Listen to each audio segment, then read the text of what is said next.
Luis es tambero. En su chacra de pocas hectáreas, cuida como nadie de sus vaquillonas Olando. No terminó la secundaria en el agroindustrial de su pueblo.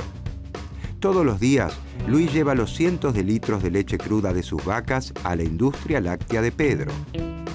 Pedro es un productor de lácteos que pasteuriza, envasa y convierte en quesos, yogures y cremas la leche de todos los tamberos de la región.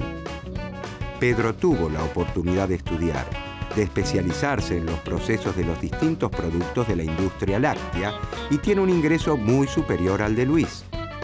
Luis quiere progresar, quiere aprender a elaborar sus propios quesos y cremas para convertirse en un empresario de la industria. Pero siguiendo el razonamiento de los clásicos y neoclásicos, Pedro le sugiere que no se meta en temas tan engorrosos, que se dedique a cuidar y a ordeñar sus vaquitas, que es el mejor en eso, y que le deje a él todo el tema de la producción, que para algo estudió, invirtió en maquinarias y equipos y maneja el tema como nadie. ¿Por qué Luis no puede producir sus quesos, envasar su leche y venderla para generar un mayor ingreso? ¿Por qué ocurre algo parecido con los países que parecen destinados a especializarse en una única actividad y no pueden producir bienes de mayor calidad tecnológica para venderlos al resto del mundo y generar así una mayor riqueza para su pueblo? ¿Qué escuela de pensamiento económico podrá ayudarnos a entender estas cuestiones?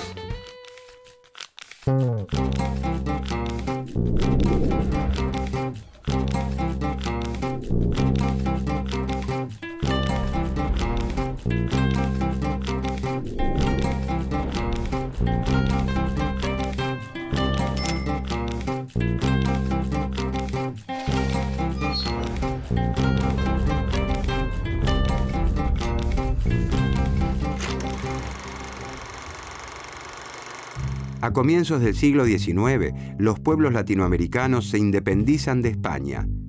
Dado que a diferencia de las colonias de Norteamérica no han desarrollado núcleos fabriles de importancia, estos países se especializan desde un principio en la producción y exportación de alimentos y de materias primas. A partir de este reparto, las naciones industrializadas se dedican a los bienes manufacturados de mayor complejidad y condicionan a las naciones menos desarrolladas a crecer hacia afuera. El modelo agroexportador, vigente en Argentina entre 1880 y 1930, es la máxima expresión de esa estrategia. La Gran Depresión de la década del 30 desintegra el orden establecido. El comercio mundial se derrumba y el crecimiento hacia afuera se queda sin el afuera. Los países se repliegan sobre sí mismos buscando el autoabastecimiento. Las naciones europeas desarrollan su propia producción y dejan de importar bienes agropecuarios. Las exportaciones latinoamericanas se desploman. A los países del sur ingresa menos moneda dura, fundamentalmente dólares, necesarios para la compra de los bienes industrializados que el norte fabrica. Ya no es posible adquirir aquellos bienes manufacturados que no se producían localmente. Los países latinoamericanos se ven forzados a un cambio de rumbo. No existe otra opción que fabricar aquello que venía del extranjero. Sin proponérselo ni desearlo inicialmente, comienzan a desarrollarse procesos industriales que sustituyen importaciones por producción local. Surgen cada vez más empresas que contratan cada vez más trabajadores que ganan mejores salarios, que demandan entonces los bienes que esas empresas producen. Este esquema de crecimiento hacia adentro tiene un especial desarrollo en los países de mayor tamaño de la región, como Brasil, México y Argentina. Las incipientes empresas latinoamericanas son protegidas de la competencia extranjera gracias a los aranceles que establecen los gobiernos de la región. Además, se les otorgan créditos para que adquieran su equipamiento y se crean empresas públicas de modo que el Estado desarrolle actividades estratégicas. Se impulsa fuertemente la educación, la investigación científica y el desarrollo de la tecnología local. Se fundan organismos públicos para la difusión del conocimiento entre empresas industriales y agropecuarias.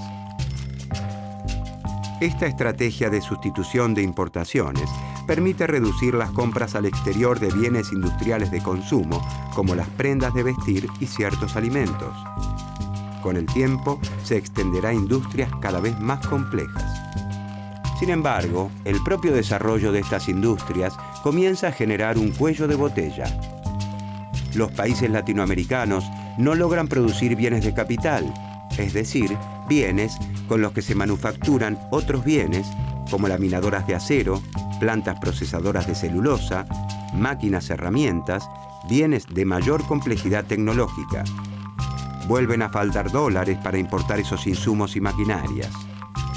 En ese contexto, buscando superar esos desafíos, surge el pensamiento estructuralista latinoamericano.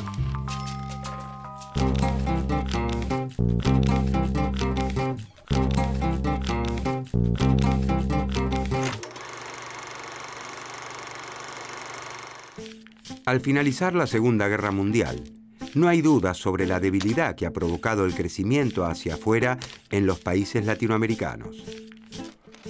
Las bruscas caídas en los precios de exportación de las materias primas y en las inversiones externas son identificadas como las principales limitaciones para el desarrollo de la región. En 1948, las Naciones Unidas crean la Comisión Económica para América Latina, la CEPAL.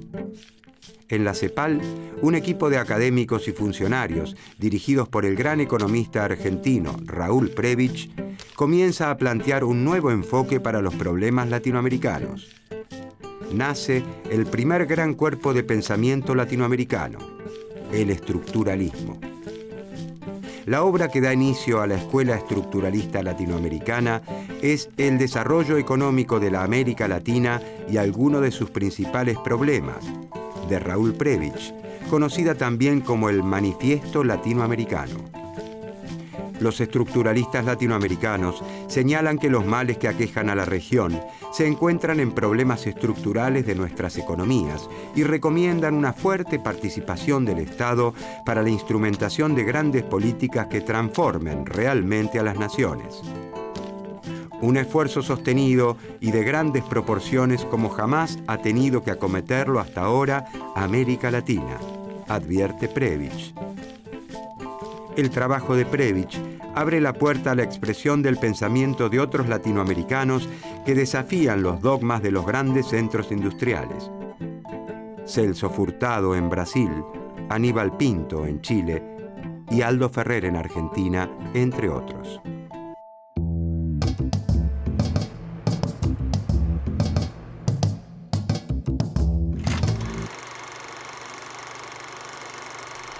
El pensamiento dominante, gestado en los países centrales, establecía que cada país debía especializarse en lo que hacía mejor, como si esto último fuera algo natural y no un producto de la historia. Según esa división internacional del trabajo, los países latinoamericanos, al contar con abundantes recursos naturales, han sido condenados a la producción de bienes primarios, y a los países centrales, que disponen de abundante capital, les corresponde dedicarse a los bienes industrializados que requieren de tecnologías más modernas. Los estructuralistas se preguntan entonces, ¿por qué no podemos producir en América Latina bienes industrializados que se pueden vender más caros en el resto del mundo y que generan una mayor riqueza para nuestros países? Los estructuralistas señalan entonces que existen dos polos con desempeños y realidades bien diferentes, el centro y la periferia. Pertenecen al centro los países que marcan el rumbo de la economía mundial, naciones industrializadas con poco desempleo y altos niveles de vida, con gran influencia en los mercados y en el sistema financiero internacional. A la periferia la conforman los países con estructuras productivas menos desarrolladas que conviven con altos niveles de desempleo, de pobreza y sujetos a las reglas de juego establecidas por los países centrales. Para los estructuralistas, las diferencias entre el centro y la periferia no se resuelven con el paso del tiempo, sino todo lo contrario. Tienden a acentuarse y son cada vez más amplias. El subdesarrollo es un modo de ser específico en ciertas naciones que requiere políticas públicas particulares para resolverlo.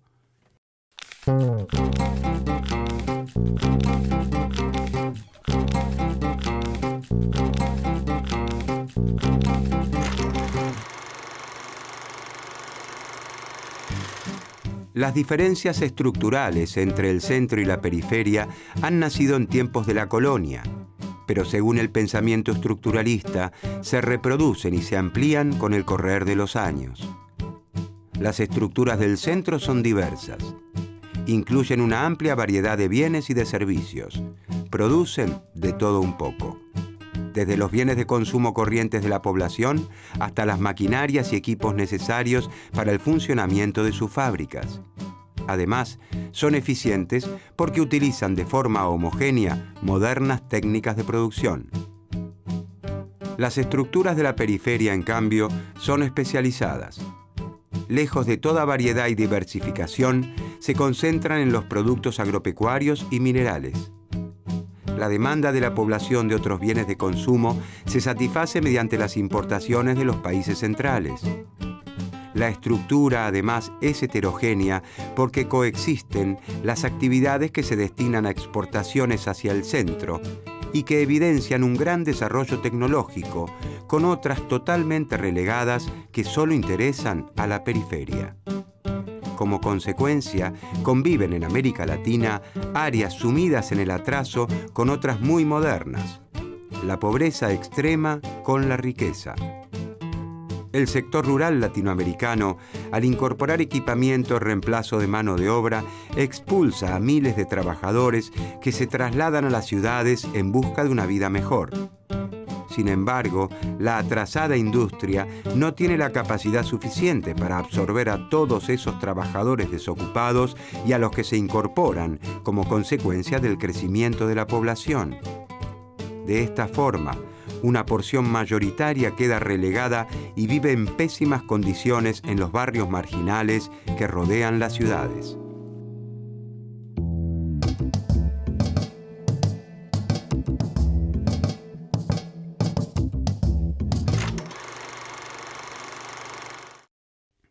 América Latina cuenta con hombres y mujeres trabajadores y con ganas de progresar. Abunda en recursos naturales de los más diversos y cuenta con empresas grandes, medianas y pequeñas en las diversas ramas de actividad. Pero le falta un ingrediente insustituible para seguir creciendo. No puede fabricar por sí misma dólares. Ni los pesos argentinos, chilenos, uruguayos, ni los reales brasileños sirven para comprar maquinaria importada. Se necesitan dólares contantes y sonantes. Como la existencia de dólares dependerá del éxito de las exportaciones de alimentos y de productos primarios, y estas exportaciones fluctúan constantemente en precios y en cantidades, la compra de insumos y maquinarias al exterior se ve interrumpida constantemente. Los estructuralistas denominan esta principal limitación al desarrollo latinoamericano como la restricción externa. La disponibilidad de moneda extranjera para afrontar las importaciones que aún no han podido ser sustituidas por la producción nacional se reconoce como un desequilibrio estructural, recurrente, cíclico. Origina caídas en la producción y el empleo. Provoca incertidumbre en los empresarios que dudan en invertir por miedo a que una nueva crisis pulverice sus ganancias. Además, para superar la escasez recurrente de dólares, los países latinoamericanos contraen deuda externa, pero no porque no tengan recursos, sino porque no disponen de moneda extranjera. Los dólares generados por las exportaciones de bienes primarios no alcanzan para hacer frente a las importaciones de bienes industrializados, porque los bienes industrializados que Latinoamérica importa son mucho más dinámicos que los productos primarios que exporta. Los avances tecnológicos les permiten a los países centrales sustituir cada vez más los productos naturales que produce la periferia por artículos artificiales, como fibras sintéticas en lugar de algodón y plásticos en lugar de caucho, entre otros. Y por otro lado son más dinámicos porque, a medida que crecen sus ingresos, los ciudadanos de los países centrales consumen cada vez más bienes industrializados diversos que ellos mismos producen. Para superar el principal limitante al desarrollo de la América Latina, la restricción externa, los estructuralistas proponen un cambio radical en las economías de la región, profundizando la industrialización.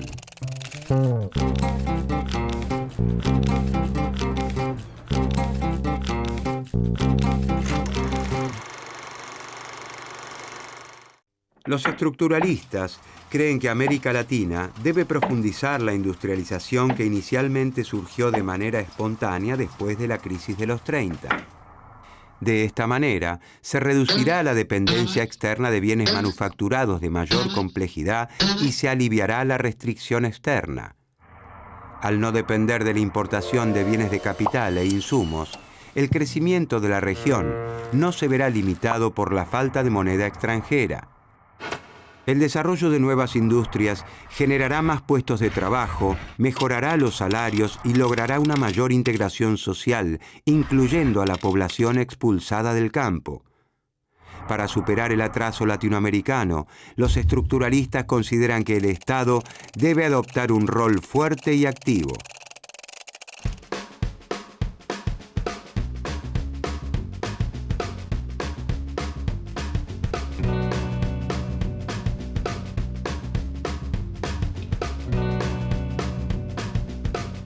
Con mucho esfuerzo, Luis, el tambero, ha estudiado una tecnicatura en procesos de la industria láctea, un plan de capacitación que el Estado lanzó para alentar el desarrollo de los productores.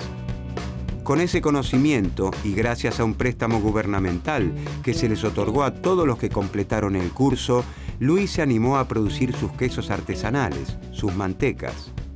Después de varias idas y vueltas, Luis logró la primer gran aceptación de sus productos, la de su familia y sus vecinos, que los incorporaron de buen grado a la dieta diaria. Sin embargo, Luis sabe que, si quiere hacer de su emprendimiento una industria como la de Pedro, debe llegar con sus productos más allá de los límites de su campo. Necesitará más leche para procesar y sobre todo maquinarias, centrifugadoras, pasteurizadoras, cámaras, envasadoras. ¿Cómo podrá hacer Luis para desarrollar su emprendimiento y llegar algún día a competir con los productos de Pedro el Industrial? ¿Qué más tienen para aportar en ese sentido los estructuralistas sobre el desarrollo de la economía de la región?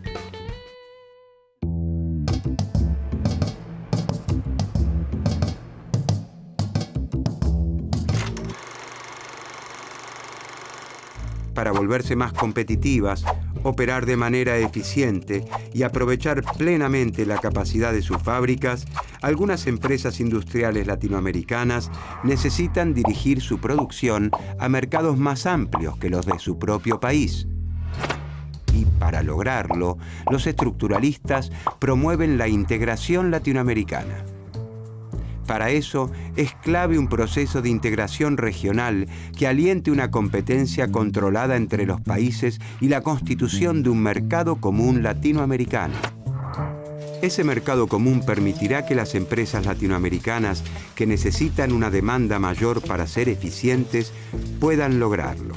Y será una plataforma de aprendizaje para incrementar la eficiencia de las empresas industriales que en un futuro podrán llegar a exportar a los países centrales.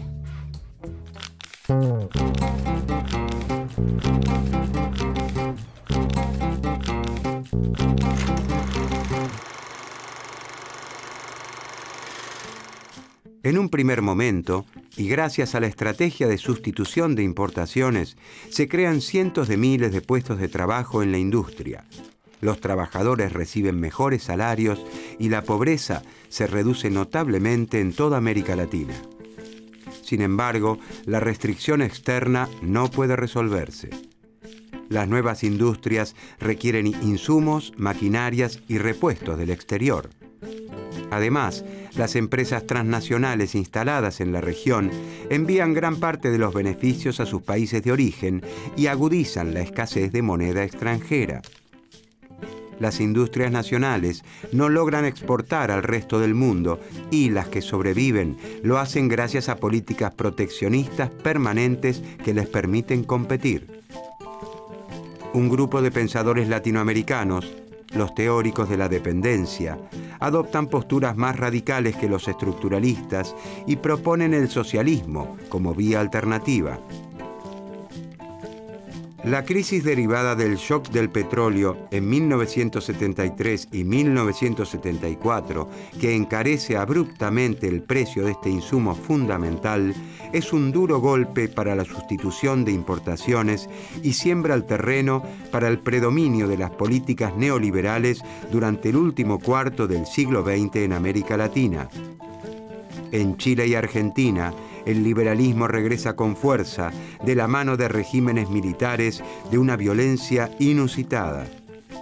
Los dictadores y sus técnicos aseguran que los problemas latinoamericanos se deben a la excesiva intervención del Estado en la economía y que los países tienen que aceptar el lugar que se les ha asignado en la División Internacional del Trabajo, especializándose en los bienes primarios para los que se encuentran mejor dotados y terminar con la protección a la industria para que sobrevivan las empresas industriales capaces de competir con las grandes empresas de los países centrales.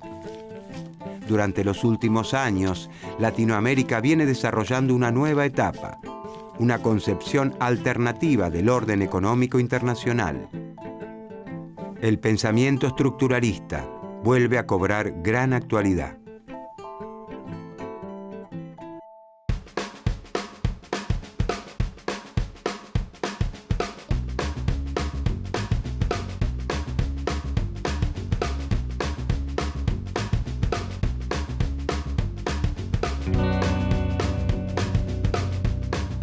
El Estado ha decidido apoyar los emprendimientos de productores como Luis, que le agregan valor a su producción y generan nuevos beneficios para el país. Luis se asoció con otros productores lácteos de la región con los que compartía las mismas ansias de progreso. Juntos se establecieron como una cooperativa. Adquirieron maquinarias gracias a los préstamos a muy baja tasa que les otorgó el Estado. Sus quesos, yogures, leches y mantecas con marca propia comienzan de a poco a ganar espacio en las góndolas de los mercados de la región, del país y del mundo. Por primera vez, Luis y sus socios sueñan despiertos mientras contemplan la Vía Láctea.